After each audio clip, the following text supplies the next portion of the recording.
Today we're visiting Blue Mountain. We drove from Sydney approximately 1.5 hours to see beautiful area, and right now we are boarding a cable car for the adventure.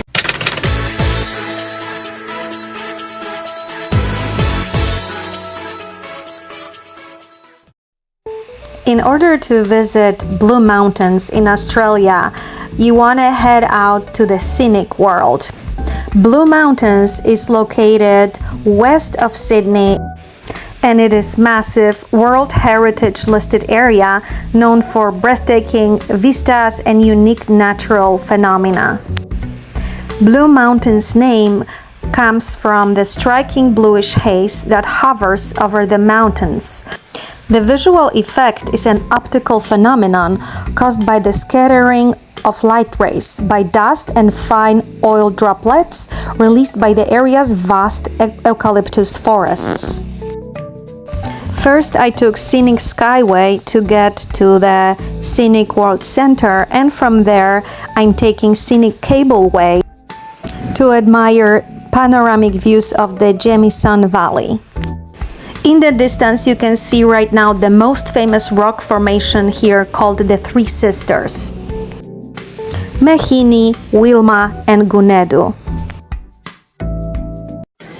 As you exit Cable Walkway in the park, you have three options: 10-minute walk, 30-minute walk and 50-minute walk. There are various routes that look like that, and I've chosen the medium one because we are meeting our bus driver on the other side. It's very scenic, a lot of nature, lovely walk, and it's easy because they made those wooden walkways everywhere, so you can admire the nature and walk comfortably. After a nice walk, I am heading towards Scenic Railway. It is the world's steepest passenger railway.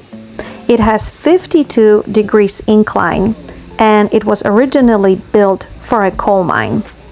It offers passengers a thrilling experience into the Jamieson Valley. The area has the world's oldest cave system, dating back 340 million years. And now, let's take a ride.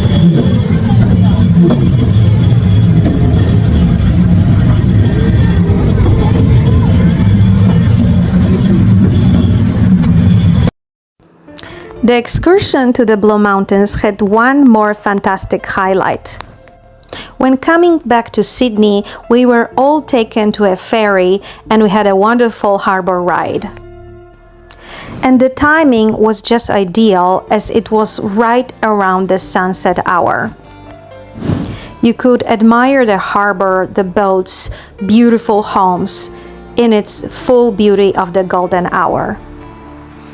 The ferry ride takes along the Parramatta River, which is drowned river valley system formed as sea levels rose after the last ice age. The intricate coves and inlets are a natural result of this geological process. And have a look at the Sydney shoreline. It reminds me so much of the Manhattan Island in New York. This ferry trip into the Sydney Harbour offers a spectacular and ever-changing panoramic view of the city's most iconic landmarks and beautiful waterside scenery.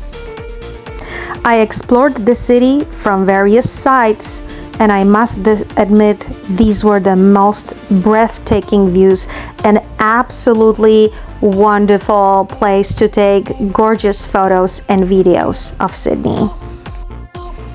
As the river opens up, the banks reveal reminders of the region's industrial past, with former factory sites now being transformed into modern residential areas. During the ferry ride, you'll pass former industrial areas such as former Shell refinery at Clyde, and you'll see contrast between old and new waterfront construction. And also you can appreciate here the scale and engineering of the Sydeny Harbour Bridge. When passing under the bridge, you're getting closer to Circular Quay, and you are offered stunning views of Opera House and its iconic sails. And I couldn't get enough of the beauty of the timing, because I not only got the full beautiful sunset, but also night lights and neons illuminating the city at night. When visiting here, you have to get out of Sydney and major city and explore the continent. Here I am visiting the Sublime Point Outlook. We are also going to visit a campground where you can see wild kangaroos and wombats. We also stopped on the way to admire this beautiful waterfall.